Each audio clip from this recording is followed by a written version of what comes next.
سلام دوستان، این بهترین اتچمنت AK47 بدون لگد. میتونید ببینید توی ویدیو که اصلا لگد نداره. اینو روی سیت هم امتحان کردم، روی بات هم امتحان کردم و اینجا بدون پرک. دقت کنید من بدون پرک دارم بزنم و بعدش دوتا پرک مخصوص روش میندازم که وقتی توی بازی بدون این پرک ها رو استفاده کنید خیلی گانتون قوی میشه. یعنی قشنگ بهتون میگن چیکر از هر فاصله ای میزنه. اگه دقت کنید باتم گذاشتم روی سرعت بالا تا این باتا رو بتونید سریع بزنید. واقعا اسلحه خیلی خوبیه، امتحان کنین حتما.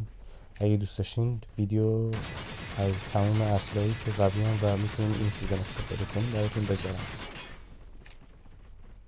ادامه ویدیو رو ببینید و لذت ببرید.